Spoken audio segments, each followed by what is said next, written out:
ಜೈ ರಾಮಕೃಷ್ಣ. ನಮಸ್ತೆ. ಯುಗಾವತಾರ ಶ್ರೀರಾಮಕೃಷ್ಣ ಗ್ರಂಥಾಧ್ಯಯನಕ್ಕೆ ತಮ್ಮೆಲ್ಲರಿಗೂ ಸ್ವಾಗತ.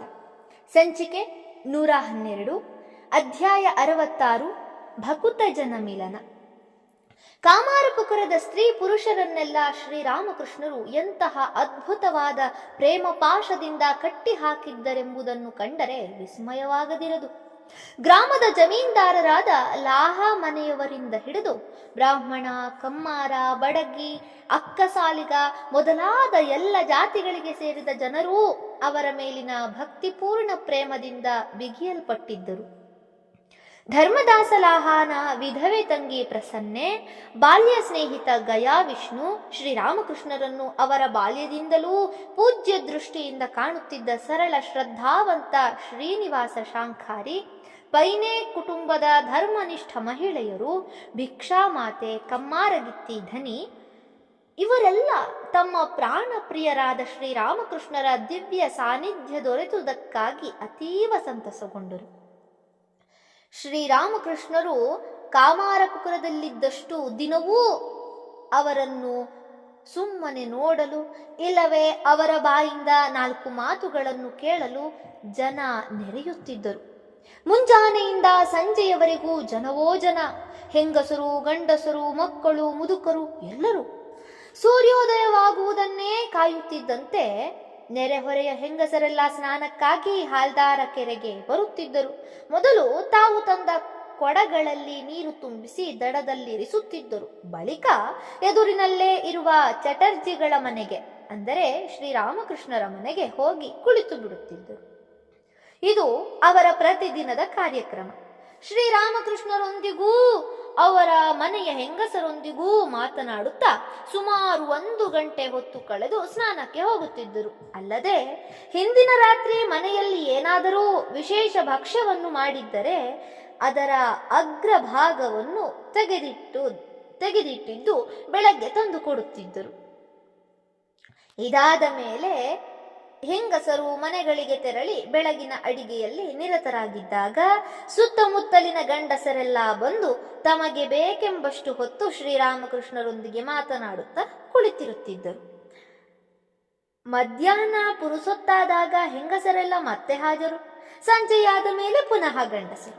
ಹೆಂಗಸರಾಗಲಿ ಗಂಡಸರಾಗಲಿ ಬಹಳ ದೂರದಿಂದ ಬರುವವರಾದರೆ ಮಧ್ಯಾಹ್ನವೇ ಬಂದು ಸಂಜೆಯೊಳಗೆ ಹಿಂದಿರುಗುತ್ತಿದ್ದರು. ಪುನಃ ಬೆಳಗ್ಗೆ ಅಷ್ಟು ಮುಂಚೆ ಬರುತ್ತಿದ್ದ ಹೆಂಗಸರನ್ನು ಕಂಡು ಶ್ರೀರಾಮಕೃಷ್ಣರು ಪರಿಹಾಸ ಮಾಡುತ್ತಾರೆ. ವೃಂದಾವನದಲ್ಲಿ ನಾನಾ ಸಮಯದಲ್ಲಿ ನಾನಾ ಭಾವಗಳಿಂದ ಶ್ರೀಕೃಷ್ಣನೊಡನೆ ಗೋಪಿಯರ ಮಿಲನವಾಗುತ್ತಿತ್ತು. ನದಿಯಿಂದ ನೀರು ತರಲು ಹೋದಾಗ ಗೋಷ್ಠ ಮಿಲನ, ಸಂಜೆ ಹೊತ್ತು ಕೃಷ್ಣನು ಹಸುಗಳನ್ನು ಮೇಯಿಸಿಕೊಂಡು ಮನೆಗೆ ಹಿಂದಿರುಗುವಾಗ ಗೋಧೂಳಿ ಮಿಲನ, ತರುವಾಯ ರಾತ್ರಿ ಹೊತ್ತು ರಾಸನೃತ್ಯ ಮಿಲನ ಇತ್ಯಾದಿ. ನಿಮ್ಮ ಮಿಲನವನ್ನು ಸ್ನಾನ ಮಿಲನವೆಂದು ಕರೆಯೋಣವೇ? ಇಂಥ ಮಾತುಗಳನ್ನು ಕೇಳಿ ಅವರೆಲ್ಲ ಬಿದ್ದು ಬಿದ್ದು ನಗುತ್ತಿದ್ದರು. ಶ್ರೀರಾಮಕೃಷ್ಣರು ಪ್ರತಿದಿನವೂ ಸಂಜೆಯ ಹೊತ್ತಿಗೆ ತಂಗಾಳಿಯನ್ನು ಆಸ್ವಾದಿಸುತ್ತಾ ಮನೆಯ ಮುಂಬಾಗಿಲಲ್ಲಿ ಕುಳಿತುಕೊಳ್ಳುತ್ತಿದ್ದರು. ತಮ್ಮದೇ ಆದ ಭಾವದಲ್ಲಿ ಮುಳುಗಿ ಅತ್ತಿತ್ತ ಓಡಾಡುವ ಜನರ ರೀತಿ ನೀತಿಗಳನ್ನು ಗಮನಿಸುತ್ತಿದ್ದರು. ಶ್ರೀರಾಮಕೃಷ್ಣರನ್ನು ಕಂಡೊಡನೆ ನೀರು ತರಲು ಕೆರೆಗೆ ಹೊರಟಿದ್ದ ಹೆಂಗಳೆಯರಿಗೆ ಬೇರೆಲ್ಲವೂ ಮರೆತೇ ಹೋಗುತ್ತಿತ್ತು. ಕೊಡಗಳನ್ನೆಲ್ಲ ಅಲ್ಲೇ ಮುಂಭಾಗದಲ್ಲಿಟ್ಟು ಬಂದು ಅವರೊಡನೆ ಮಾತನಾಡುತ್ತಾ ಅವರ ಹಾಡುಗಳನ್ನು ಆಲಿಸುತ್ತಾ ಮೈ ಮರೆಯುತ್ತಿದ್ದರು. ಇವರೆಲ್ಲ ಹೀಗೆ ತಮ್ಮ ಕೆಲಸ ಕಾರ್ಯಗಳನ್ನು ಬಿಟ್ಟು ಕುಳಿತುಕೊಳ್ಳುವುದನ್ನು ಕಂಡು ಶ್ರೀರಾಮಕೃಷ್ಣರೇ ಆಗಾಗ ಅವರನ್ನು ಕೇಳುವುದಿತ್ತು. ಏನಮ್ಮ, ಮನೆಯಲ್ಲಿ ಯಾವ ಕೆಲಸವನ್ನೂ ಅರ್ಧಕ್ಕೆ ಬಿಟ್ಟು ಬಂದಿಲ್ಲ ತಾನೆ ಎಂದು. ಒಂದು ದಿನ ಅವರು ಹಾಗೆಂದಾಗ ಒಬ್ಬಳು ಹುಡುಗಿ ನಿಶ್ಚಿಂತೆಯಿಂದ ಉತ್ತರಿಸಿದಳು, ನಮ್ಮ ಮನೆಯಲ್ಲಿ ಒಂದು ಹಸು ಇದೆ. ನೀವು ಊರಿಗೆ ಬರುವ ವಿಷಯ ಗೊತ್ತಾದೊಡನೆಯೇ 1 ತಿಂಗಳಿಗಾಗುವಷ್ಟು ಹುಲ್ಲು ಕೊಯ್ದು ತಂದು ಕೊಟ್ಟಿಗೆಯನ್ನೆಲ್ಲ ತುಂಬಿಸಿಬಿಟ್ಟೆ. ಇನ್ನೊಂದು ದಿನ ಮಾತಿನ ಮಧ್ಯೆ ಅವರು ಒಬ್ಬಳನ್ನು ಕೇಳಿದರು, ನಿನ್ನ ಮಗು ಹೇಗಿದೆ? ಮಗು ಎಂದೊಡನೆಯೇ ಅವಳು ಗಡಿಬಿಡಿಯಿಂದ ಎದ್ದು ಹೊರಟಳು. ಅಯ್ಯೋ, ಮರೆತೇ ಬಿಟ್ಟೆನಲ್ಲಪ್ಪ, ಮಗುವನ್ನು ಪಕ್ಕದ ಮನೆಯಲ್ಲಿ ಬಿಟ್ಟು ಬಂದಿದ್ದೆ. ಎನ್ನುತ್ತ ಅವಳು 1 ಮೈಲಿ ದೂರದಿಂದ ಇಲ್ಲಿಗೆ ಬಂದಿದ್ದಳಂತೆ. ಒಮ್ಮೆ ಹೀಗೆ ಕೆಲವರು ಹೆಣ್ಣು ಮಕ್ಕಳು ಸೇರಿದ್ದಾಗ ಶ್ರೀರಾಮಕೃಷ್ಣರೆಂದರು, ಎಲ್ಲಿ ಇವತ್ತು ನೀವು ಹಾಡಿ, ನಾನು ಕೇಳುತ್ತೇನೆ. ಎಲ್ಲರೂ ಸ್ತಬ್ಧರಾಗಿ ಬಿಟ್ಟರು. ಒಬ್ಬಳು ಬಾಯಿ ಬಿಡಲಿಲ್ಲ. ಅವರ ಪೈಕಿ ಒಬ್ಬ ಹುಡುಗಿಯನ್ನು ಶ್ರೀರಾಮಕೃಷ್ಣರು ಬಹಳವಾಗಿ ಪ್ರೀತಿಸುತ್ತಿದ್ದರು. ಅವಳು ಎಂದಾದರೂ ಬರದಿದ್ದರೆ ಹೇಳಿ ಕಳಿಸಿ ಕರೆಸುತ್ತಿದ್ದರು. ಈಗ ಯಾರೂ ಹಾಡಲು ಮುಂದಾಗದ್ದನ್ನು ಕಂಡು ಕಡೆಗೆ ಅವಳೇ ಹಾಡು ಶುರು ಮಾಡಿದಳು. ಅವಳದು ಕೀರಲು ದನಿ. ಅವಳಿಗೂ ಅದು ಗೊತ್ತು. ಆದರೂ ಠಾಕೂರರ ಮಾತನ್ನು ಮೀರಬಾರದು ಎಂಬ ಕಾರಣದಿಂದ ಹಾಡಿದಳು. ಅವಳ ದನಿಯನ್ನು ಕೇಳಿ ಎಲ್ಲರೂ ನಕ್ಕರು. ಆದರೆ ಅವಳು ಹಾಡನ್ನು ಮುಗಿಸಿದಾಗ ಶ್ರೀರಾಮಕೃಷ್ಣರು ಆನಂದದಿಂದ ಉದ್ಗರಿಸಿದರು, ನೋಡಿದಿರಾ ಅವಳ ಭಕ್ತಿ ಎಷ್ಟು ದೊಡ್ಡದು.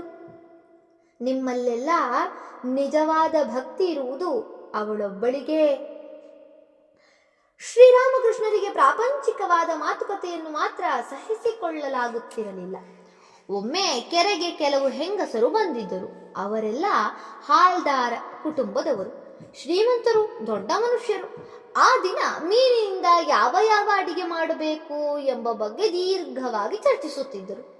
ಇವರ ಮಾತುಕತೆ ಶ್ರೀರಾಮಕೃಷ್ಣರ ಕಿವಿಗೆ ಬಿತ್ತು. ತಕ್ಷಣ ಹೃದಯನನ್ನು ಕರೆದು ಹೇಳಿದರು, ನೋಡಿದೆಯಾ ಅವರನ್ನು? ಬರೀ ಅಡಿಗೆಯ ವಿಚಾರವಾಗಿ ಹರಟೆ ಕೊಚ್ಚುತ್ತಿದ್ದಾರೆ. ಛೆ, ನಾನು ಹೋಗಿ ಅವರಿಗೆ ಹೇಳಿಬಿಡಲೆ ಇಂಥ ಕಾಡು ಹರಟೆಯನ್ನೆಲ್ಲ ನಿಲ್ಲಿಸಿ ಅಂತ. ಹೃದಯ ಗಾಬರಿಯಿಂದ ಹೇಳಿದ, ಅಯ್ಯೋ ಸುಮ್ಮನಿರು ಸದ್ಯ. ನಿನಗ್ಯಾಕೆ ಅವರ ಉಸಾಬರಿ? ಅವರೆಲ್ಲ ದೊಡ್ಡ ಮನುಷ್ಯರು, ಏನು ಬೇಕಾದರೂ ಮಾಡಿಕೊಳ್ಳಲಿ. ಶ್ರೀರಾಮಕೃಷ್ಣರು ಸುಮ್ಮನಾದರು. ಆದರೂ ಅಸಹನೆಯಿಂದ ಅತ್ತಲೇ ನೋಡುತ್ತಿದ್ದರು. ಹೃದಯ ಒಳಗೆ ಹೋದನೋ ಇಲ್ಲವೋ ಸೀದಾ ಅವರ ಬಳಿಗೆ ಹೋಗಿ ಗದರಿದರು, ನೀವೇನು ಜೀವನವಿಡೀ ಹೀಗೆ ಮೀನಿನ ವಿಷಯವನ್ನೇ ಚರ್ಚೆ ಮಾಡುತ್ತಾ ಇದ್ದು ಬಿಡುತ್ತೀರೋ ಅಥವಾ ದೇವರ ವಿಷಯವನ್ನು ಏನಾದರೂ ಮಾತನಾಡುತ್ತೀರೋ? ಶ್ರೀರಾಮಕೃಷ್ಣರ ರೌದ್ರಾವತಾರವನ್ನು ಕಂಡ ಹೆಂಗಸರು ಮರು ಮಾತನಾಡದೆ ತಲೆ ತಗ್ಗಿಸಿ ಅಲ್ಲಿಂದ ಹೊರಟು ಬಿಟ್ಟರು. ಧನ್ಯವಾದಗಳು. ಇಂದಿಗೆ ಅಧ್ಯಾಯ 66 ಸಂಪೂರ್ಣವಾಯಿತು. ಮುಂದಿನ ಸಂಚಿಕೆಯಲ್ಲಿ ಹೊಸ ಅಧ್ಯಾಯವನ್ನು ಪ್ರಾರಂಭಿಸೋಣ. ಓಂ ಶಾಂತಿ ಶಾಂತಿ ಶಾಂತಿ. ಹರಿ ಓಂ ತತ್ಸತ್. ಶ್ರೀರಾಮಕೃಷ್ಣಾರ್ಪಣಮಸ್ತು. ಸರ್ವೇ ಜನ ಸುಖಿನೋ ಭವಂತು. ಜೈ ಶ್ರೀಮಾತ.